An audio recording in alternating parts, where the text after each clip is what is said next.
ये देखिए रविनगर स्क्वायर का अमरावती रोड फ्लाईओवर का अपडेट। ये फ्लाईओवर में एक विशेषता है, जो ये स्पैन आपको दिख रहा है, ये इसे हम बीम भी कहते हैं, कॉमन लैंग्वेज में इसे बीम कहते हैं। आप देखिए ये बीम की लेंथ कितनी है। Look at this, the length and the size of this huge beam placed at Ravi Nagar square.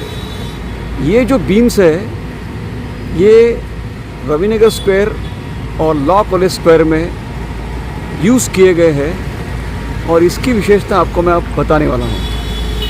ये जो बीम है ये मलेशियन टेक्नोलॉजी से यूज़ किए गए हैं नागपुर में, और ये नागपुर का पहला फ्लाईओवर है जिसमें ये बीम्स का इस्तेमाल किया गया है। अब ये बीम्स की विशेषता क्या है? इसकी विशेषता ये है कि इसकी लेंथ आती है 65 मीटर, 65 मीटर्स।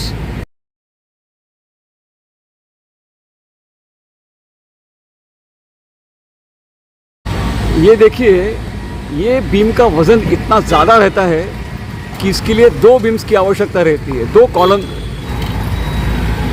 तभी ये इसका वज़न ले सकता है, क्योंकि इसका लेंथ देखिए आप कितना है, 65 मीटर्स। और ये जो डिस्टेंस दिख रहा है आपको, ये कॉमन डिस्टेंस है बाकी बीम्स का है, जिसका डिस्टेंस आता है 35 मीटर, 30 से 35 मीटर तक आता है, परंतु ये डिस्टेंस आता है 65 मीटर्स। अब ये बीम लगाने का फ़ायदा ये है लॉन्ग स्पैन कि चौक में एक डेड स्पॉट बनता है। डेड स्पॉट बनने से हम जब गाड़ी से राइट टर्न लेते हैं दाहिने बाजू एक साइड से, तो आपको एक डेड स्पॉट दिखता है, जिसके कारण एक्सीडेंट्स होने का डर लगा रहता है। इसीलिए ये बीम इतने दूर रहते हैं एक दूसरे से कि गाड़ियों को लेफ़्ट टर्न करना बहुत आसान रहता है।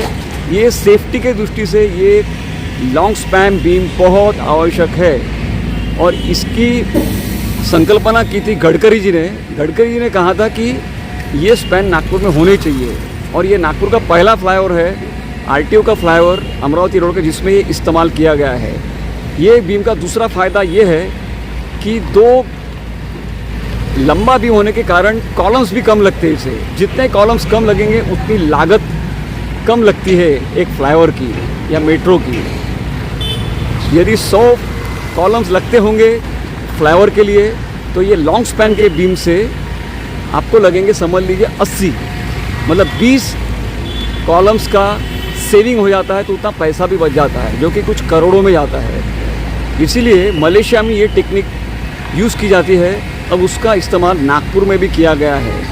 मैं धन्यवाद देना चाहूँगा गडकरी जी को कि इन्होंने ये संकल्पना नागपुर में लाई है, और इसका फ़ायदा नागपुर के लोगों को होने वाला है। तो इसके 2 फ़ायदे हैं, एक तो कॉस्ट इफ़ेक्टिव है ये, और दूसरा चौक में डेड स्पॉट नहीं बनते हैं और टर्न लेना गाड़ियों के लिए आसान रहता है। तो सेफ्टी के दृष्टि से और इकोनॉमिक्स के दृष्टि से ये दोनों फ़ायदे का है। ये लॉन्ग स्पैन जो आपको दिख रहा है नागपुर का पहला फ्लाईओवर है जहाँ ये यूज़ किया गया है। चैनल देखते रहिए, सब्सक्राइब कीजिए, और ऐसी इंटरेस्टिंग बातें डालते रहूँगा। वीडियो को शेयर कीजिए, बेल आइकॉन को दबा दीजिए, ताकि मेरे ऐसे वीडियोस अपडेट्स आपको मिलते रहेंगे। धन्यवाद।